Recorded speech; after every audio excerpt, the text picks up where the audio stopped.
지금 스데반 집사님은 체포되어서 신문을 받는 중이거든요.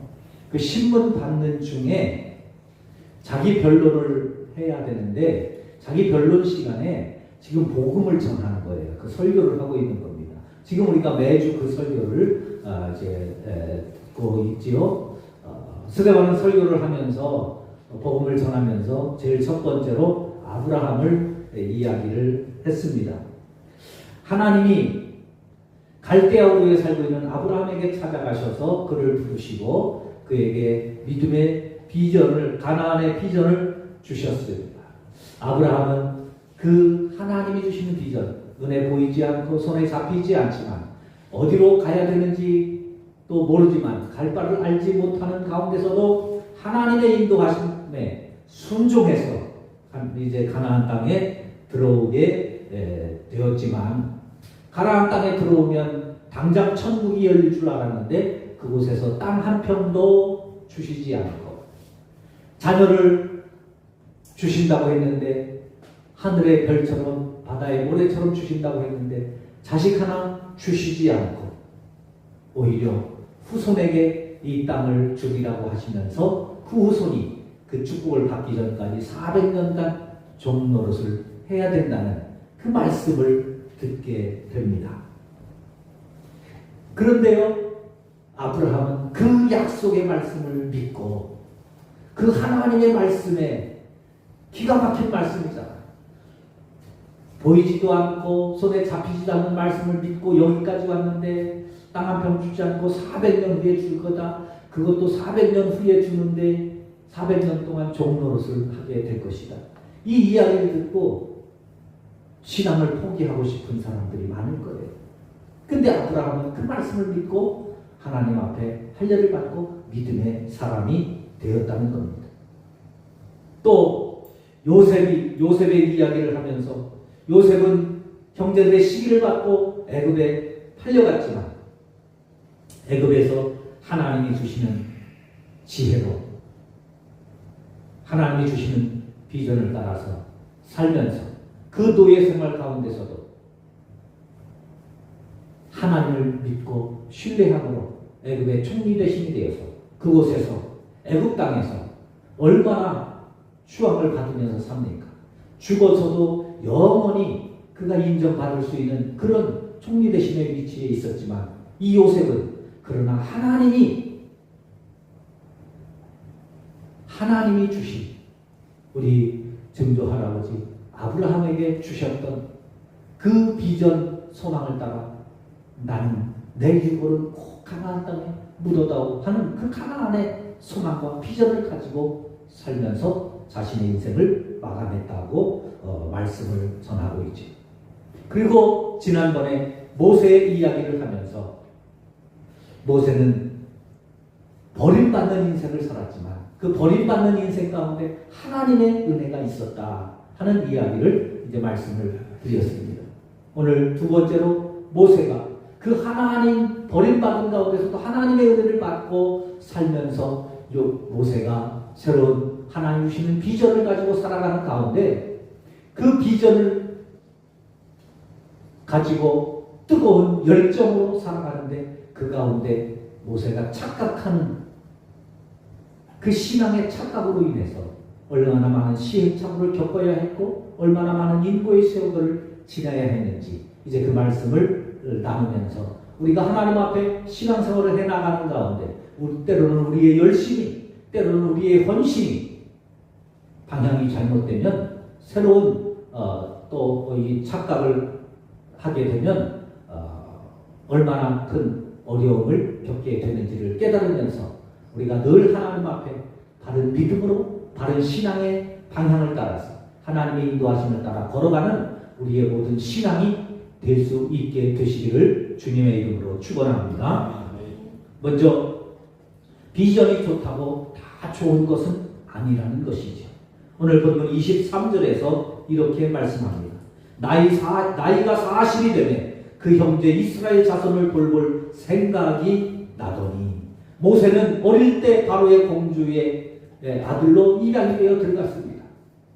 여러분, 이 사실을 모르는 사람들은 모르지만 이 사실을 아는 히브리인들은 그런 생각을 했을 거잖아요. 야, 누구는 팔자가 좋아서 궁궐에 들어가서 호의호식하면서 살고, 똑같은 히브리인인데 누구는 팔자가 좋아서 공주의 아들로 입양이 되어서 저렇게 호의호식하고 살고, 나는 내 팔자는 이게 뭡니까? 평생 나는 이렇게 노예로 살아야 됩니다. 그런 시기, 그러면서 그 애굽에서 호화로운 생활을 하는 모세를 보면서 한편으로는 부러워하기도 하고, 한편으로는 시기하기도 하고, 한편으로는 질투하면서 그렇게 살아가는 모세를 바라보면서, 모세는 야, 좋겠다, 저렇게 호의호식하면서 살아가는 것이 좋겠다, 그렇게 부러움의 대상이 되었지 않겠어요? 더군다나 모세를 입양한 어머니는요, 바로의 외동딸이었습니다. 역대상 4장 18절에 보면 그 공주의 이름이 비디아라고 나와요.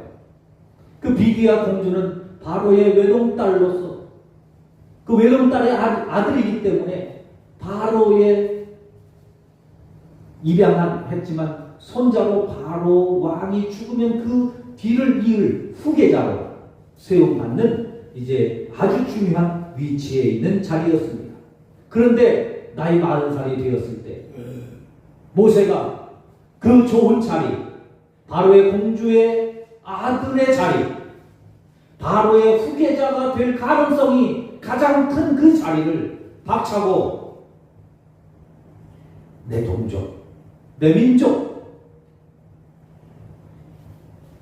내 동족을 구원해야 될 마음을 가지고, 비전을 가지고 하나님의 자녀로 돌아오게 되는 결정적인 결심을 하게 됩니다.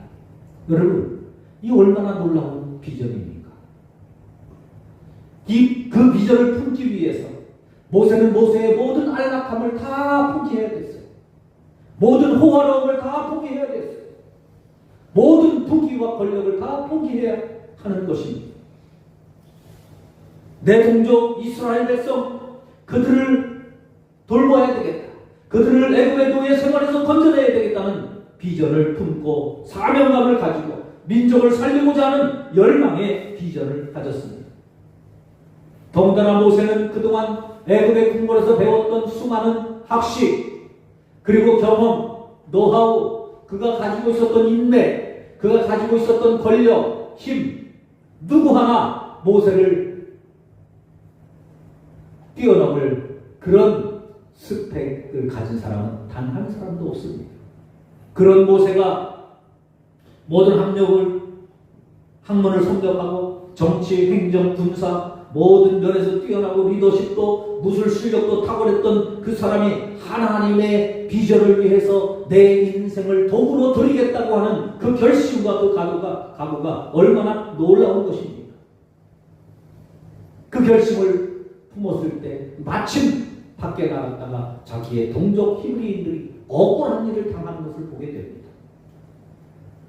노예라는 이유 한 가지로 너무 억울하게 학대받는 그 모습을 보면서 모세는 더 이상 기다리지 못하고, 그래, 이왕 시작하는 거 지금부터 하자. 그리고 자기 민족을 학대하는 애굽인을 쳐 죽입니다.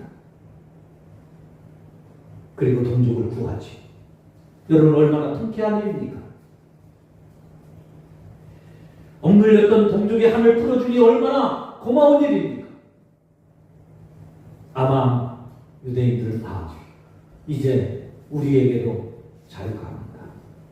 우리에게도 힘이 있는 사람이 있구나. 그래도 우리의 억울함을 알아주는 사람이 있구나. 내 원한을 풀어줄 수 있는 사람이 있구나. 그런 생각을 할 수 있겠죠. 모세는 그래, 이왕 쇠뿔도 단김에 빼라고, 이왕 시작한 거 지금부터 시작하자. 그러면서 그는 나를 통해서 하나님이 이 민족을 구원해 주실 것이라는 확신을 갖게 되었을 수도 있죠. 그러나 여러분, 그것은 모세의 착각, 착각이었다는 거예요. 모세의 착각. 그가 가진 비전도 좋고 그가 가진 사명감도 귀하지만 그의 방향이 잘못되었다는 것입니다. 그의 열심이 있었지만 그 열심이 잘못되었다는 것이죠. 모세는 자기가 가진 모든 스펙과 가진 힘과 가진 열정으로 동족을 구할 수 있다고 생각했는데 그의 치명적인 착각은 하나님께 하나님의 때와 하나님의 방법을 묻지 않았다는 겁니다. 여러분, 우리가 아무리 좋은 생각을 가지고 아무리 좋은 뜻을 가지고 아무리 좋은 의도를 가지고 하나님 앞에 나오는 것 귀한 일이지요. 요즘같이 어려운 때, 요즘같이 힘든 때에 하나님을 위해서 헌신하고 충성해야 되겠다. 내가 교회를 위해서 이 한 목숨 바쳐야 되겠다. 여러분, 이런 헌신과 열정을 갖는 것이 얼마나 귀한 일입니까? 그런데요, 그런 비전 앞에서도 우리가 반드시 점검하고 우리가 반드시 넘어야 될 하나의 고비가 있는데 그것은 기도의 고비입니다. 아무리 좋은 비전을 가지고도 기도하지 않으면 안 된다는 것이죠. 하나님은 모세를 통해서 위대한 일을 할 계획을 갖고 계셨습니다. 모세에게 또한 그런 비전을 주셨습니다. 그런데 그는 하나님의 때를 기다리지 못하고 하나님의 방법을 묻지 않고 자기의 혈기와 자기의 의욕을 가지고 나섰다가 실패를 하게 된 것이죠. 비전을 품는 것도 귀한 일이지만 비전을 품을 수 있는 그릇을 준비한 것은 더 귀한 일입니다.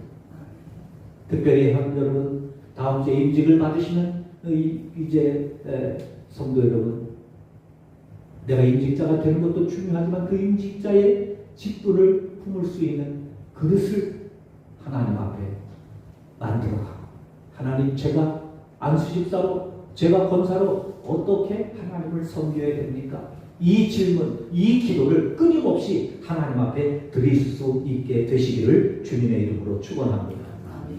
우리가 신앙생활할 때 좋은 마음, 봉사의 열정, 돕고자 하는 선한 의도로 하나님 앞에 또 성도들 앞에 교회 앞에 나서지만, 그러나 때로는 그 좋은 마음으로, 그 좋은 열정으로, 그 좋은 선한 의도로 나와도 좋지 못한 결과를 가져오게 될 때가 많습니다. 때로는 오해를 낳고 관계를 망가뜨리는 일도 있습니다. 왜 그럴까요? 내 뜻과 내 열심만 있었기 때문입니다. 갈라디아 3장 3절은 우리에게 이렇게 경고합니다. 너희가 이같이 어리석으냐? 성령으로 시작했다가 이제는 육체로 마치려느냐? 성령으로 시작했다가 육체로 마치는 낙심의 자리로 가길 수도 있다는 것이죠. 그러기에 우리는 좋은 일일수록 조심해야 되고 방향을 바르게 점검해야 합니다. 나는 좋은 뜻에서 좋은 의도로 선한 하나님 주시는 비전이라고 확신하는 것, 그 일이라 할지라도 내 열심이 아니라 성령의 인도하심, 성령의 이끄심에 순종할 수 있는 귀한 믿음이 있기를 주의 이름으로 축원합니다.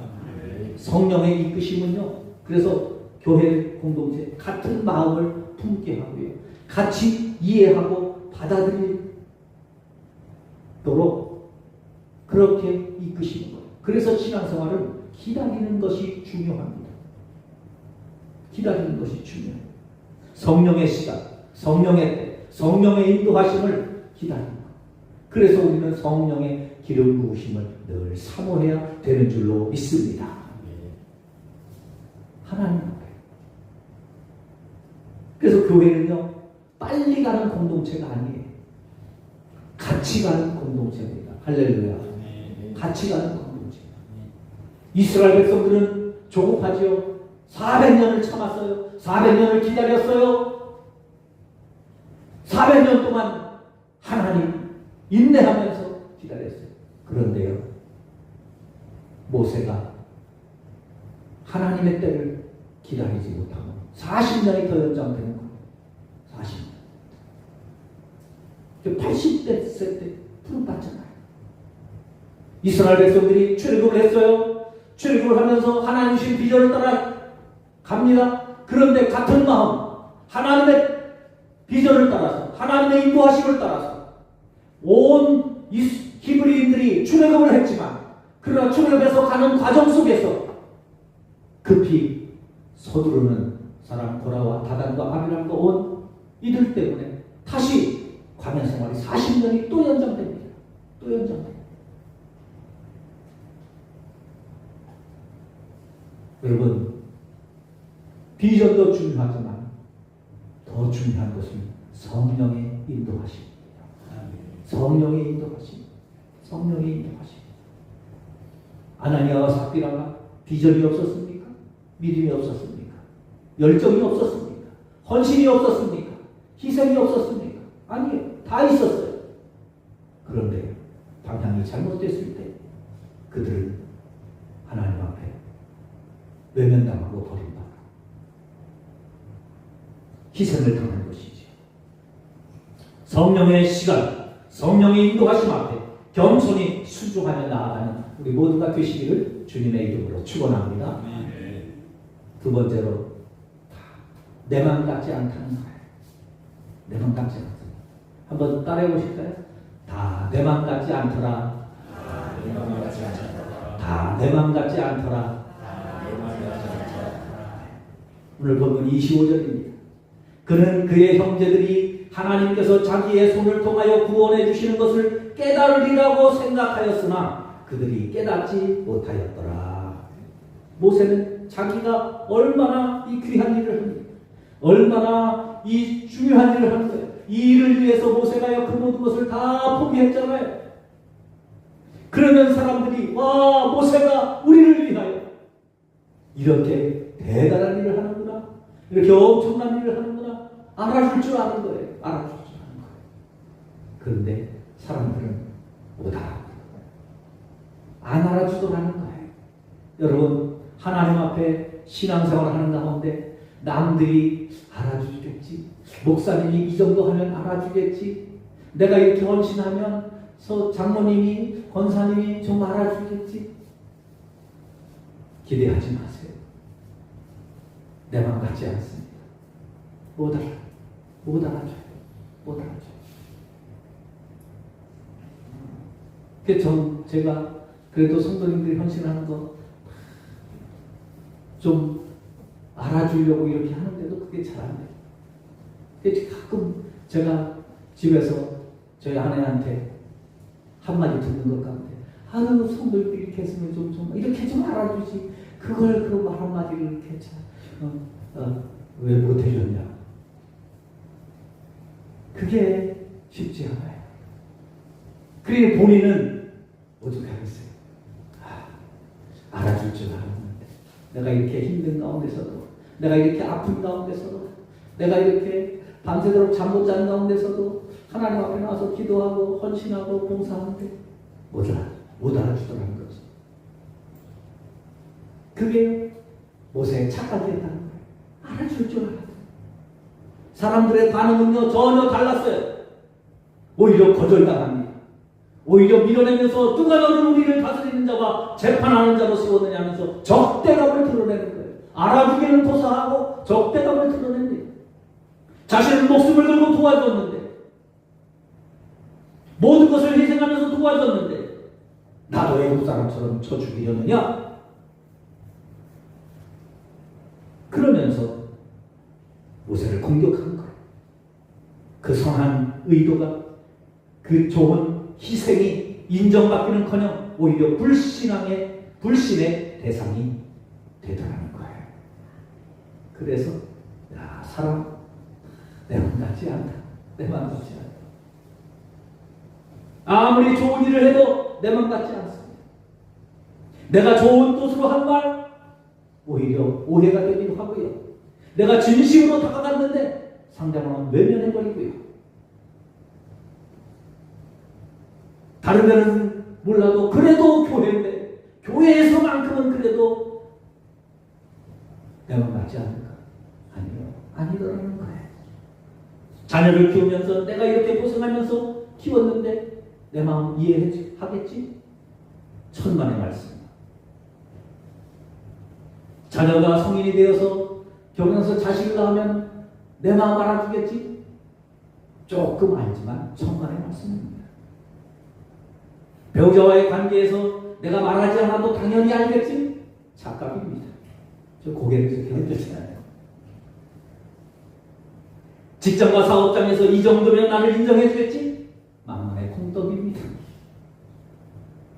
신앙생활하면서 이 정도 봉사하면 하나님 기뻐하시고 나는 잘하는 거겠지? 목사님이나 장로님 다른 사람들이 인정해 주겠지? 착각일 수 있다는 거예요. 여러분, 오해, 열심 속에 착각이 있고요. 그 착각 속에 오해와 분별하지 못하는 착각이 있는 겁니다. 때로는 이 착각들이 우리의 발목을 잡고 때로는 우리의 인생을 허무하게 만들고 깊은 좌절과 낙심의 수렁으로 빠지게 합니다. 모세는 이 착각을 깨기 위해서 40년의 광야 생활을 거쳐야 했습니다. 그리고 하나님의 온전한 도구가 비로소 되어지는 겁니다. 사람의 마음 움직이는 것 내 열심 아닙니다. 내 진심 아닙니다. 사람의 마음을 움직이는 것 하나님이십니다. 하나님이 움직이십니다. 그러니 여러분, 사람이 나를 알아주지 않는다고 낙심하지 마세요. 실망하지 마세요. 원래 사람은 그렇습니다. 좀 원색적으로 표현할까요? 인간은 원래 그렇습니다. 몰라요. 같이 살면 알아요? 몰라요. 내가 낳았으면 알아요? 모른다니까요. 그래서 우리는 기도해야 합니다. 사람은 몰라도 그래도 우리에게 희망이 있는 것은, 그러나 하나님은 아십니다. 하나님은 알아주십니다. 하나님은 알아주십니다. 그래서 사도 바울이요, 편지를 쓰면서 이런 표현을 해요. 이런 사람들 좀 알아주세요. 이런 사람들 좀 알아주세요. 교회 사람들, 이런 사람들 좀 알아주세요. 여러분, 다음 주에 임직받는 분들 바라보면서 어떤 분들은 그럴 수도 있어요. 아유, 내가 더 나은데. 아유, 잘할 수 있을까? 그러나 여러분, 알아주세요. 내가 모르는 무언가 있기 때문에 하나님이 세워주신 거예요. 하나님이 이끌어 주시는 겁니다. 사무엘상 16장 7절, 여호와께서 사무엘에게 이르시되 그의 용모와 키를 보지 말라. 사람은 외모를 보거니와 나 여호와는 중심을 보느니라. 하나님이 중심을 보시고 하나님이 알아주신다는 거예요. 그러면 모세처럼 착각의 굴레에서 벗어나기 위해서는 어떻게 해야 될까요? 여러분, 내 열심을 십자가에 못 박아야 합니다. 모세가 미디안 광야에서 40년을 지나면서 배운 것 한 가지입니다. 아, 내 힘으로 안 되는구나. 아, 내 능력으로 안 되는구나. 아, 내 노력으로 안 되는구나. 40년 동안 쌓아왔던 왕자로서의 쌓은 지식, 실력, 권력, 광야에서는 아무 쓸모가 없었습니다. 하나님께서 모세를 쓰시기 전에 그 모세가 가지고 있는 거 다 40년 동안 다 덜어내셨어요. 다 덜어내셨어요. 그리고 아무것도 없는데, 나는 할 수 있는 게 아무것도 없는데, 나는 아무 쓸모도 없는데, 이렇게 부족한데, 그런데 여러분, 하나님은 그때 비로소 우리를 쓰시는 거예요. 왜요? 비로소 그때야, 그래서 나는 하나님을 의지해야 되는구나. 그래서 나는 하나님께 기도해야 되는구나. 그래서 나는 하나님이 부풀어 주셔야 되는구나 하는 것을 알기 때문이죠. 그래서 십자가, 내 경험, 내 지식, 내 감정, 내 고집 다 십자가 앞에 내려놓고 다 못 받고 성령의 인도함 앞에 겸손히 하나님이 원하시는 방향이 무엇인지를 깨닫게 되는 은혜가 있기를 주님의 이름으로 축원합니다. 두 번째로는 모든 일에 기도와 성령의 음성을 기다려야 합니다. 하나님 앞에 성령을 구하는 길밖에 없어요. 여러분, 내 노력으로 안 되는데, 내 능력으로 안 되는데, 내 실력으로 안 되는데, 내 힘으로 안 되는데, 내 열정으로 안 되는데 어떻게 하겠어요? 모세가 애굽 사람을 쳐 죽이기 전에 하나님 앞에 기도하고 그 뜻을 물었다면 어땠을까? 좋은 비전을 품었을 때 가장 해야 될 일, 하나님 나에게 이런 비전을 주셨는데 제가 어떻게 순종해야 될까요? 제가 어떻게 순종해야 될까요? 좋은 비전을 가졌는데 이것을 묻지 않으면 이 비전을 가지고 나아가지 못하는 것 때문에 무너집니다. 그러면 무너지면요, 사람들은요, 자기 이 심리학적으로 자기 방어에 대한 기제가 있거든요. 그러면 내가 무너지는 것을 내가 인정을 못해요. 그럼 인정을 못하면 어떻게 하냐? 다른 사람을 공격하는 거예요. 아, 목사님이 기도를 안 했어. 그러니까. 왜 목사님은 내 마음을 못 알을까? 왜 우리 교회는 이렇게 힘이 없어서 이런 걸 못할까? 그러면서 자꾸 다른 사람을 비난하는 거예요. 다른 사람. 하나님이 비전을 나한테 주셨는데 왜 다른 사람을 비난합니까? 나를 통해서 다른 사람을 변화시키는 그런 비전을 주시는 거예요? 아니에요. 나를 통해서 일하기를 원하시기 때문에 나에게 주시는 비전이에요. 그러면 내가 그 자리에서 하나님 어떻게 해야 될까요? 내가 어떻게 순종해야 됩니까? 어떻게 순종해야 됩니까? 이 질문을 가지고 하나님 앞에 무릎을 꿇어야 되는 줄로 믿습니다. 성령의 인도. 근데 우리는요, 나만 조급해요. 성령은 너무 여유로우신데. 나만 급해요. 여러분, 내가 급해서 내 열정으로 나가면 나는 모세가 되는 거예요.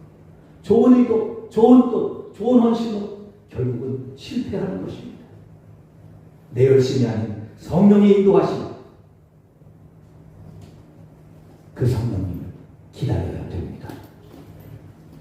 한번 따라해 보실까요? 성령님은 성급한 마음을 잠잠하게 하신다. 성령은 인내하게 하신다. 성령은 기다릴 힘을 주신다.